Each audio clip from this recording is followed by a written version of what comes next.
Mesdames, Messieurs, il est déjà avec nous sur ce plateau. Installez-vous confortablement. Prenez des notes à l'instant. C'est le moment consacré à la revue de presse. Il a effectué un tour en kiosque. Il a pu recueillir pour nous quelques journaux. Joseph Patrick Bala, bien le bonjour et merci d'être là ce matin.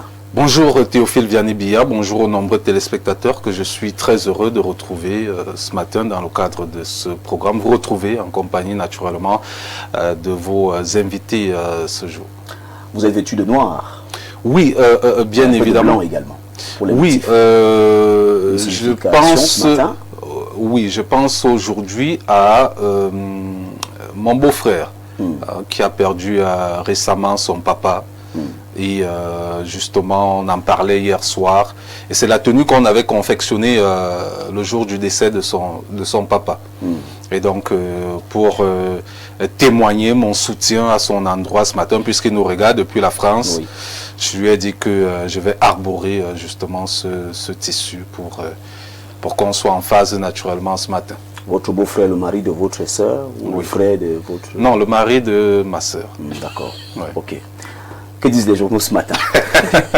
Eh bien, on va ouvrir cette partie consacrée à la revue de presse avec les journaux maison, notamment Info Matin qui est en kiosque ce jour, parlant naturellement de son numéro 1989 de ce 18 mars, qui nous plonge au cœur de l'énergie en nous indiquant ce matin que le Cameroun et le Canada explorent des opportunités d'investissement, ceci à la faveur de l'audience que le ministre Gaston Elundu Essomba a ce 17 mars à Yaoundé accordé au haut-commissaire du Canada au Cameroun, Marie-Claire Harvey, information qui est contenue à la page 3 de ce journal. Parlons à présent de la météo, toujours de Dieudonné Mveng, qui en est le directeur de publication, qui revient sur le 109 injecté à l'Assemblée nationale et au Sénat. Théodore Datuo prend le pouvoir à l'Assemblée nationale avec 90,47% de voix. Et Aboubakari Abdoulaye monte au perchoir au Sénat avec 100% de voix. Le premier ancien vice-président de la Chambre basse remplace Kavaï, tandis que le second ex-premier vice-président de la Chambre haute, par ailleurs Lamido de Rebouba, succède à Marcel Niat Djifendi. Cameroun Tribune que gère Marie-Claire Nana traite également de cette actualité au Parlement et nous présente les visages de ces nouveaux patrons, portraits et premières réactions des élus à retrouver dans les colonnes du quotidien à Capitaux Public. Que nous dit le messager de Feu Pius Ndiawe ce matin qui a également décidé de traiter de ce fait d'actualité? Eh bien, Jean-François Chanon, qui en est le directeur de publication, fait le choix de parler d'une révolution silencieuse et nous indique de la page 3 à la page 5, qu'après des années de présidence marquées par la maladie, la fatigue et l'absence à la tête de ces deux chambres, on assiste enfin à un renouvellement. Même son de cloche avec le quotidien bleu, le jour que gère Aman Mana, qui de ce côté-là attend des élus visiblement jeunes comparativement, vous le savez, à ceux qu'il remplace, des réformes structurelles.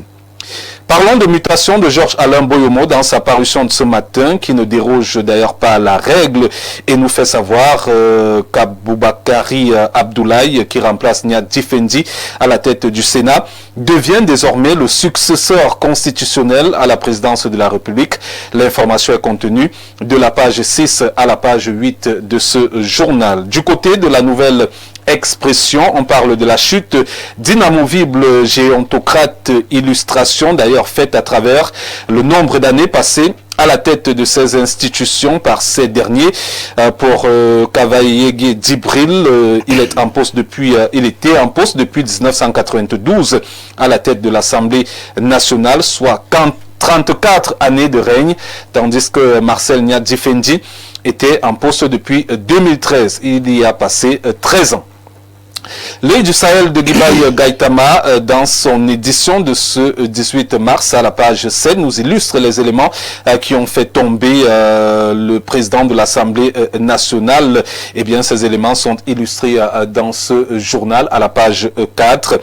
Quant aux témoins de Francis Bonga, au-delà de l'appréciation faite sur la nouvelle ère, le journal nous fait savoir que l'ancien PAN a été dégommé par son propre stylo, celui offert au président de la République numérique lors de son investiture. Terminons donc avec le quotidien Panorama News dans son numéro 225 de Christian Abanda, qui, au-delà de cette actualité, traitée par la majeure partie des journaux, consacre sa grande une à l'inclusion numérique avec la commune d'Okola qui entre dans l'ère de l'intelligence artificielle grâce à Armand-Claude Abanda, titulaire de la chaire UNESCO, Access TIC et représentant résident de l'IAI Cameroun qui s'impose aujourd'hui comme l'un des principaux artisans de la démocratie du numérique sur le continent. C'est d'ailleurs avec ce journal Théophile Vianney-Billa qu'on met un terme à cette haute partie, la deuxième consacrée à la revue de presse, puisque la première c'était à 6h45. Merci Joseph Patrick Bala pour cette balade en kiosque, belle balade ce matin. Merci d'avoir recueilli et récolté tous ces journaux. Merci pour ce temps d'arrêt. Avant de vous laisser repartir, vous êtes le chef